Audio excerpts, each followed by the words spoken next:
And I thought that we were in charge. And I thought that self-determination, if you like, was a real thing. And that, drive and ambition and strength and a willingness to sacrifice and all those things, we're going to continue to reap rewards, financial rewards as well as personal and lifestyle rewards.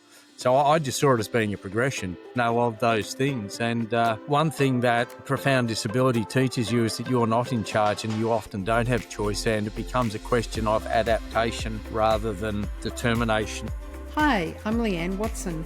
I'm so happy to have you here on our podcast talk show, You, Me and Muscular Dystrophy. I'll be asking 10 questions of each guest, exploring the humanity and experiences of living with MD. I'm so happy to have you here.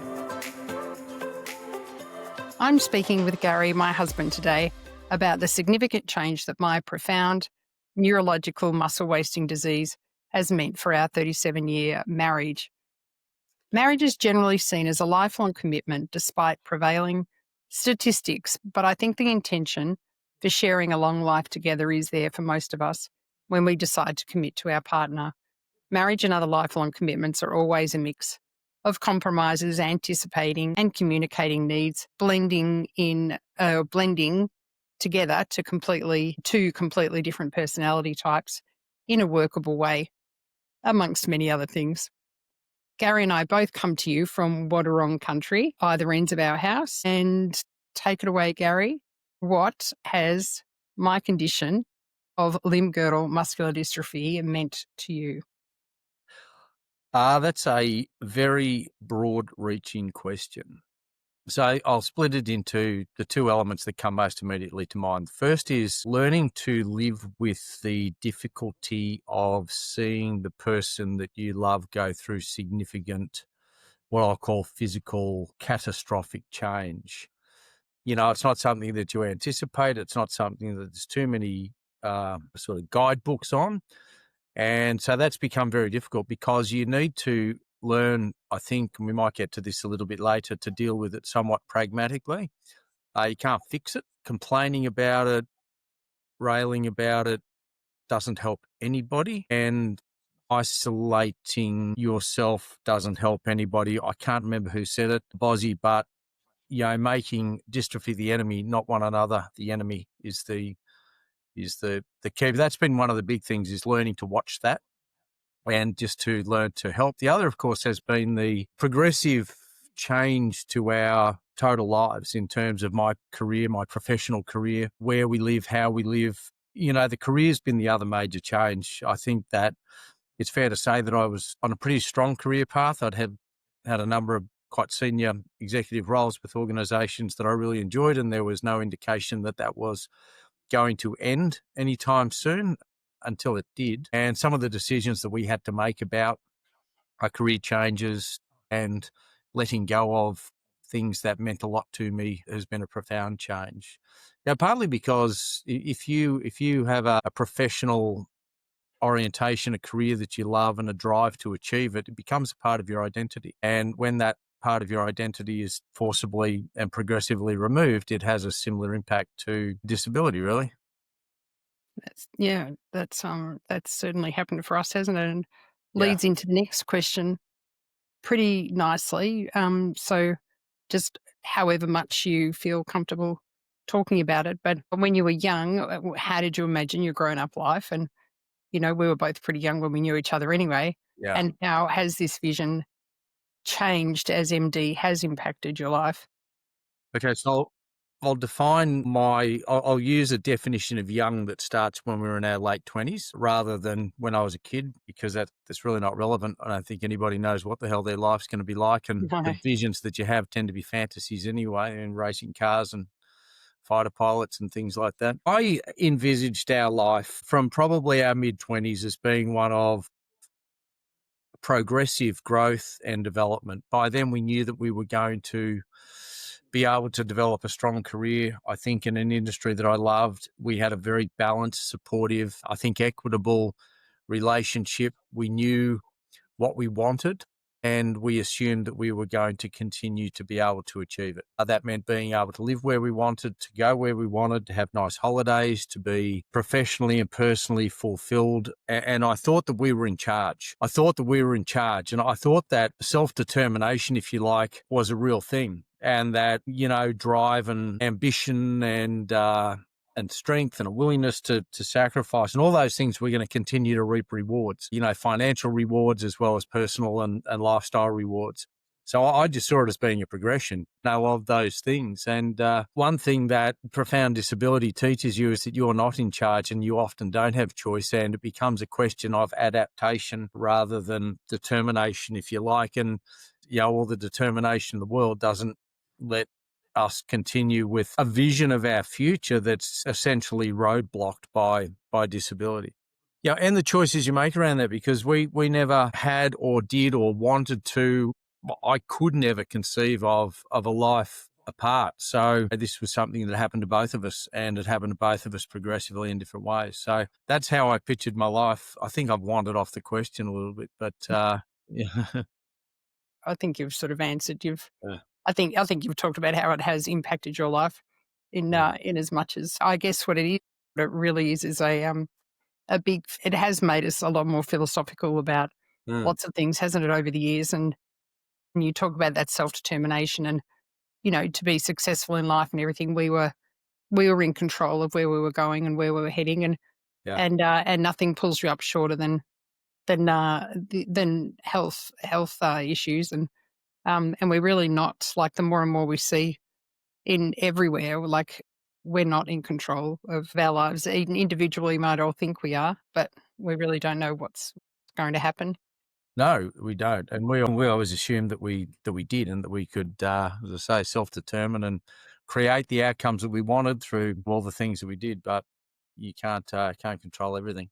Lucky you'd already started working on the strength and your strength and fight and determination, because Mm. that certainly held us in good stead, hasn't it, over the last 18 years, especially 10 years. It hasn't been a bad thing. I think that one of the things that we've always done and tried to do, and certainly that I've tried to make a part of my personality, career-wise, personally, is that, not to see barriers, to see hurdles that you can get over, to see opportunity rather than, obstruction, and to, when an issue arises, to immediately set yourself to figuring how to overcome it rather Mm. than defeat it. And I think we've always been extremely good at that, and it's worked well for us professionally in life, and I think now in dealing with disability. So, Yeah, some of this stuff does translate, doesn't it?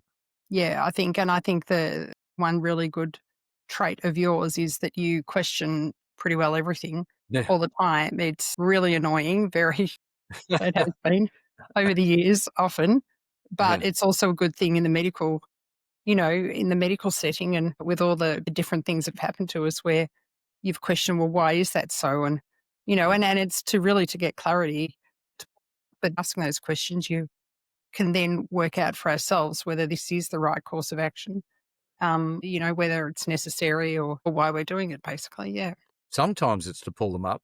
You were the Mm. victim of medical misogyny before that term was clearly defined, and sometimes it was to Mm. pull them up, because I don't care who you are or what your qualifications are. If you are speaking irrationally, if your logic, if your critical thinking, or if your deductive reasoning is flawed, then you need to be called up on that, particularly when you're a professional whom somebody's placing trust in.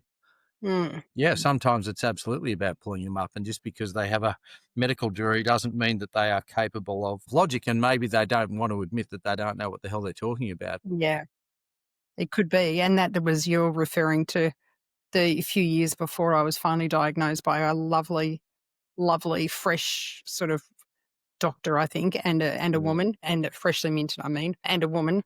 After many years of asking questions of both women, but mostly men, GPs, gynecologists, what's going on? I don't think this is right with my body changes, losing muscle and, my shape's changing. And at that time, I wasn't recognizing the slight strength that I had been Mm. losing. Mm. And it was just, yeah, being asked to parade around in my undies in front of one doctor. And Some of the garbage that we were fed by some of those boneheads, you can't. I remember having more than one quite heated argument with them. You can't just accept what they say at face value when Mm, they are clearly not reasoning correctly. And as I say, we recognise it now as medical misogyny, I think. And, yeah, good you've point. got to expect this when you've had babies. Go to gym and work out harder. It's just some That's right. patently obvious garbage from That's these right. people. Yeah, So, that's right. yeah, so it probably can be annoying when my first response to everything is usually why. Yeah, But sometimes it works for us. it's beneficial too. Was there anything you wish you knew 18 years ago when I was first diagnosed that you've learnt over the time might have made life easier then? I think so, yes. I find this a really hard question to answer, actually, because it's easy for me to delve into what would I tell somebody else who was in that position, not what do I wish we knew. Right. Yeah. Okay. Well, I guess the idea of this is to be able to help other people navigate potential or I think to recognize in themselves. I think that what I wish I knew, what I wish I'd recognised, perhaps is best phrased as, look, you've got to really delve into your own research. And I mean research, I mean Googling stuff. I mean actual research. Go and find out what's going on. And if the answers don't seem right, then don't accept them and go and find out more about what's going on. And I kind of wish that I knew then that, one, there were no answers, two, that nothing was conclusive. One of the standouts from one of the best qualified neurologists in Australia, particularly on this matter, was, this is not something you'll die from. Well, got that wrong. So, I wish that I'd known probably that there is nothing conclusive. And I think that if you can accept that, it helps you to become much more focused on overcoming things as they arise and not trying to look too far into the future. I've always been a planner. I plan short term and I plan long term. I made a career out of it in some ways. It's something that I've taught and lectured on, learned and studied, and that's what I do. I plan things. You can't plan around this. And I kind of wish I knew that, because all that you can do is respond. I call it the game of snakes and ladders without any ladders, which is true, but I kind of wish that I knew that. It would, I think, make it easier to accept change as it happens and not worry too much about what else might happen. So Yeah. that might be the thing that I wish that I knew, is that you can't plan for it. You can't anticipate it. All you can do is respond to it as best you Yeah. can. And if you're going to develop something, it's resilience, not planning capability, not strategic thinking, none of that stuff. It's just resilience. It's learning to go with the flow and to bend to it as Or much as or as strongly as you can, or to adjust, work with it, but sort of work as right. best you can with it. Yeah. Yes, I think so. Maybe not go with the flow kind of implies, Yeah, that's a bit the number of times that we could have given in instead of going, okay, this has happened. What are we going to do about it? yeah. Uh, we've been very, very good at that and found a lot of solutions to things that could have been significantly more limiting than what they were. But that's about Mm. resilience and response, not about, sort of planning and anticipating and so on. So I'd just like to go quickly back to your comment about being told that you're not going to die from it. Just so everyone know, I actually haven't died yet. You said how's that worked out, but also she did say you were not likely to, but you could die from complications around it, like from comorbidities. So that's probably look, potentially where we're at this stage. we have slightly differing recollections of that as we do of many things, Bozzy, but it's it is certainly something that will be the cause of your death, and that wasn't something that we'd anticipated, I don't Well, think. that took a fun turn, but we're It's being real reality. too, aren't we? It's just reality, mate. Yeah, that's right. So along this journey, so far, while I'm alive, what has been your most pivotal moment in our limb girdle muscular dystrophy journey? Pivotal, there's two contexts of this. There's been a few. One, in no particular order. One was when I came home. Remember, I was back in Sydney working in a very senior role, which was very engaging. Subaru, our plan had been to move back to Sydney, you and I. I came home at Christmas. We were sitting outside having a drink, and we kind of looked at each other and went, "This isn't going to work, is it?" So that was a pivotal career moment. That was probably the first time. That was the first time when LGMD determined the course of my professional life, and and determine the cause of our collective professional pathway. The others are more related to significant physical moments. Like the morning you couldn't stand up anymore, and it was literally overnight. One morning you could get yourself out of bed on your walking frame, as I recall, and make your way into the bathroom. The next morning you could not. We realised that you were going to live in a power wheelchair, and the changes that came with that, to the house, with the lift, with the car, with the everything else. That was a pivotal moment, I think. And I think that the other one potentially is when we made a very profound decision to move back down here to the Bellarine and realised that whether you had 2 years, 10 years or 20 years, that we needed to make LGMD the centre of that, but to make sure that we were giving ourselves every enjoyment, every opportunity for fulfillment, and to make our lives the absolute best that we could around that. So there's Yeah. been a few, I think. Yeah, that's true. So, given that sort of difficult sort of journey that we've had, where do you find your hope and joy? I find hope in people. It'd be really easy, I think, to read the news every day, which I do, as you know, assiduously, and to listen to the discussions and the discourse that are occurring, to read the press on everything from financial news to world news, and just to think that everything was a catastrophe and that we were surrounded by horrible, nasty. I don't see that. I think most people are basically good. I think most people basically want to do the good thing.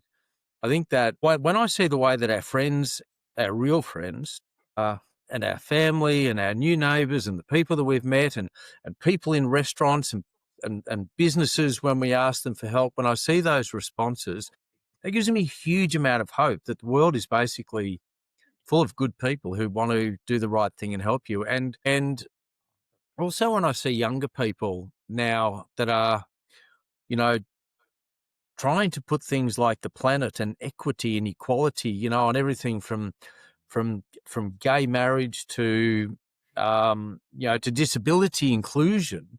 This gives me a lot of hope as well. I think that despite everything that's happening in the US with the authoritarianism, with the Trump thinking and all this sort of stuff, I still reckon that's a minority, and it's going to go away. And it'll go away because there's too many good people for it not to.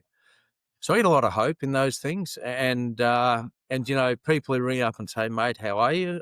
All that sort of thing. So that's where I get hope, and I get joy, very much just in what sounds a bit pat to say it, but in everyday things. I get a lot of joy in the kitchen, cooking and developing recipes, and So do I. finding. So do So do I. you. So do Yeah. you. Sorry from you being in the kitchen. Yeah, I get joy now from being in a garden, being on the golf course. I get joy from music, always have, but I tend to get joy more now in those little things, in those little life things. There's so many small things. Like just taking the dogs out in the morning and seeing a bright, pink, red, gorgeous sunrise is something that you can stop and really breathe in, So I think small things give me a great deal of joy. And there's one other thing that gives me hope. I'd never thought about this, is the way that you and others, when they're confronted with great difficulty, find ways to invent and reinvent themselves. So, could you have imagined a few years ago that you would have learned to write, developed your own website, started doing reviews, traveled to assess, disability friendly accommodation, become a member of advocacy groups and boards, then had a radio program. And when you can't do your radio program anymore because dystrophy's taken away your ability to speak and breathe, you decide you're going to do a YouTube podcast. I see these sort of things, and I see some of the people that you speak to on these shows, and I listen to what people are doing in the face of great adversity. It really makes me happy, and that gives me hope and joy. It gives me joy that we're not just all sitting around defeated and that we can do these things. And it gives me hope because, if people that are faced with such great adversity can achieve these sort of things, nobody's got any excuse ever for not, have they? I think it's Yeah. Yeah, that guess you've spent, well, a good 10 years now being my primary carer. Mm. And we worked out just the other day that it's roughly about 86 or 84% of Yeah. the week, night and days. Mm-hmm. And that's by choice. A lot of that because Yeah. which is why you gave up working the way you were, because we didn't want to live separate lives and have people coming and going Yeah. all the time. So I do have some Yeah. great people around me. But given all that, and the things that you do for me, the very personal things, and just the everyday monotonous, annoying things, get up and scratch my head, or when you've got time, can I have a coffee, all that kind of stuff. Um, what device or gadget makes your life easier, do you think? What gadget? Yeah, device or Well, gadget. Is there anything that yeah, I've said this to you before. It sounds very superficial and materialistic, but I bloody love my iPad. Oh, yeah. And we've got one television in the house. It's one television too many. But I do spend a lot of time watching stuff on my iPad, everything from YouTube to KO, from rugby to golf. I read the papers on it every day, 4 or 5 of them across various news services. I use it for cooking, skills development. I use it for taking notes. I use it. It goes with me all over the place, and I absolutely love it. It's a great friend. It's got books on there. It's got a whole cache of reference and resource materials from all the study that I've done and still do. It's a great bit of kit. I love it. And it's been your savior many times, like in waiting rooms, in Oh, hospital yeah. Yeah. settings, Yeah. even, when we've decided I'm able to have a bit of a sleep in one morning, Mm. on the mornings that I do that, then you've sort Yeah. of got that to Yep. while away, because there's, for both sides of us, there's a fair bit of waiting and kind of patience we both Yeah. need. You definitely Yeah. need. No, I love it, and even one of the things that you referenced there, one of the realities is that when you're a primary carer, when you're as limited in movement as you are, there's a lot of time that you spend not doing very much. I can't really be more than 10 minutes away from here when you don't have a support person. So a lot of afternoons, I'm going to spend a couple of hours out the back with a book and an iPad, sit at the table in an undercover area.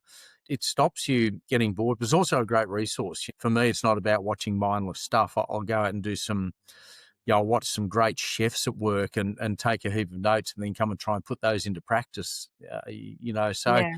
So it's a great resource for me. But Who couldn't, or who who who couldn't or wouldn't want to live yeah. without, and why?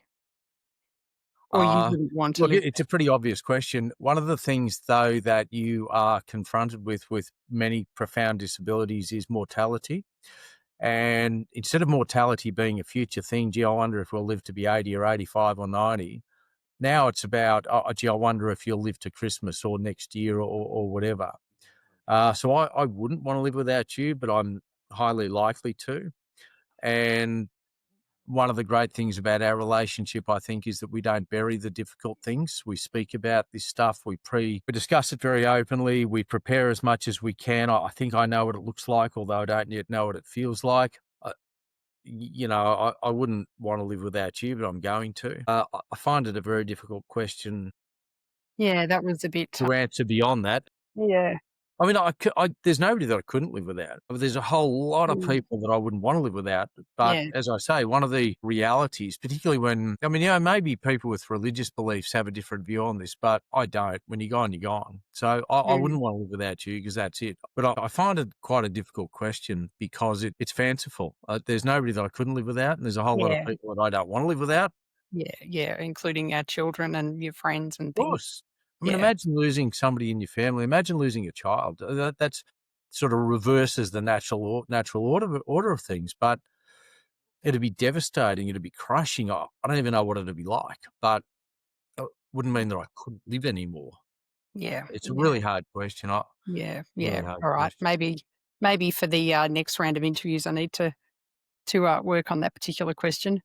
I reckon.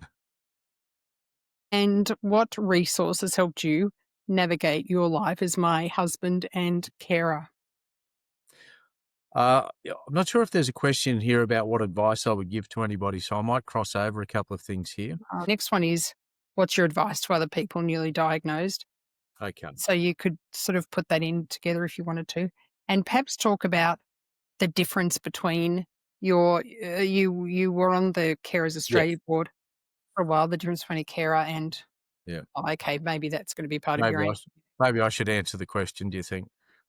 I just want to let everyone know that we didn't rehearse anything for this reason, so that it would be a bit more natural. And So, so the resource that's been of most value to me has been my understanding of the journey and the challenges that carers face. Now, for me, that came about because, as you say, I was an independent board member and then vice chair of Carers Australia. I was deeply involved in elements of research and of developing understanding with academic resources, with other carers organisations around the world. So I had a very deep understanding of what it was to be a carer across all facets of caring. And I was involved as chair of the committee that developed Carer Gateway, which is still the leading resource for carers in Australia. So the outcome of those is the resource that I still go back to now, and that I would also, partly entering the next question, recommend, and that is resources that help you to understand the underlying challenges that you are facing as a carer. It's difficult. It's extremely difficult in many ways, and resources that help you to understand that. Sometimes seek counselling for things like grief, guilt, anticipatory grief, the difficulty of separating yourself, to give yourself your own time. So the greatest resource for me is knowledge, and that knowledge for people who haven't had the fortunate journey that I've had is held very largely in Carer Gateway and the links and connections that you can gain from that. great. And leading into the next question, the advice that I would give, partly extending my last answer, is get information, understand what you're going through. Everybody knows you need sleep. You probably don't know just how much and how badly you need sleep. So Yeah, go and access Carer Gateway, look at the sleep study and the research, the exhaustive research, the global research that we undertook, and the suggestions, the hints, the resources, and the guides that you can get.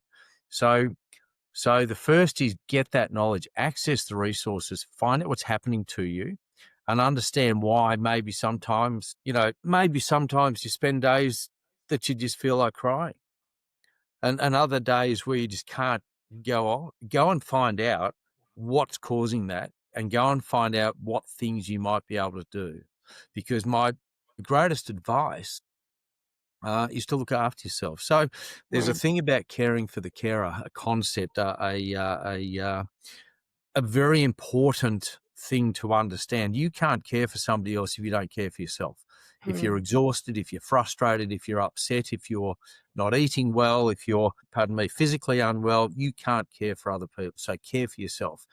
There's a massive amount of guilt that can be associated with caring. For example, I go and play golf 2 days a week. As you know, you organise your support schedule around letting me do that, and I need to do that. And I'm very glad that I do, because it separates both of us. It keeps you with autonomy and authority over the things that you do, how and when, and it gives me time out. It's respite, if you like. And respite in caring used to be a really dirty word, and it was actively avoided by care organisations, and even in developing things like the Carers Act. But it's not a dirty word. Respite's critical for both of you, and you have to look after yourself. So talk to people, take time out, have a nap, hang out with your mates, go and have a cup of tea with somebody, go and have a beer with somebody. Do what you got to do to look after yourself, because if you don't look after you, and including medical checkups and health and fitness maintenance, if you don't look after yourself, then everything will collapse. great advice. And don't feel guilty about it, because you're still important, and your health and happiness means that the person you're caring for will be happier as well. We've found out, Bozzy, haven't we, that one of us has to be sort of up more than the other all the time. Okay. If Yeah, I'm down, you drag me back up. If you're down, I drag you back up. If we're and we're both both down, struggling. we swear a lot and drink beer, and then drag ourselves back up. But looking after yourself as Is well that as both looking of after us? each other. Well, you don't drink much beer, but that's only because you can't get the fridge open. Yeah, that's why. Yeah, but it's true, and that's where it comes back to what you said earlier about when we're both down and we're both kind of Mm. doing it tough, trying not to let little things kind of niggle us too much. Yeah. That's where we've got to remind ourselves that LGMD is the enemy here. not Yeah. each other. Yeah. You can lean into it, but you can't wallow in it. Yeah. And that's sometimes where you just need to go, okay, let's just accept for a moment that everything's completely crap, and it's going to be crap for a little while, but it'll be better. It will be better. So let's go and do something that makes us happy. Yes. Yeah. Yeah.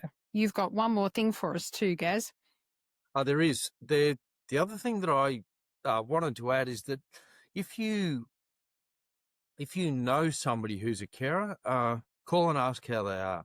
You know, there's a natural and obvious tendency to focus on the person with disability. How is she? How is he? How are they going? What's going on? Very rarely do carers get asked. And it's actually kind of really important, not to have the recognition of the difficulty, but just to know that people care. It kind of is about the recognition in a way too. Like no one's ever really going to fully understand, because no one's ever going to fully understand what I'm going through either. No, And we don't really want to dwell on like going through minute by minute with people.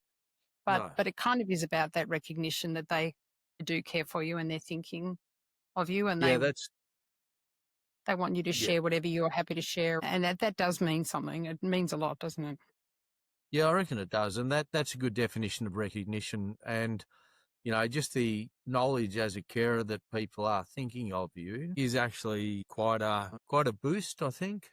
You Yeah. kind of feel like you're not alone. So, you know, that's something that I would encourage everybody to do. Lovely. Well, I hope everyone listening gets something out of this, and I'd love to hear any feedback or send any messages or any ideas for other questions that you would like me to ask in future episodes. But I hope you got a bit out of this anyway.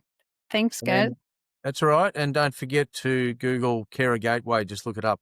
I think the actual website is carergateway.org. I'll put the website in the show notes as well. Great. Beautiful. Thanks for that. I'll have a coffee. Thanks. All right. On my way. This is Leanne. Thanks for your time in listening to this podcast, You, Me and Muscular Dystrophy. To continue to help our community, it would be so great if you could like, share, subscribe and or comment on the show. Your feedback is always appreciated, and if you would like to be a guest, please contact me through Instagram, Leanne's_wheel_life, or email leanne@leanneswheellife.com. Take care until we come together on the next episode of You, Me and Muscular Dystrophy.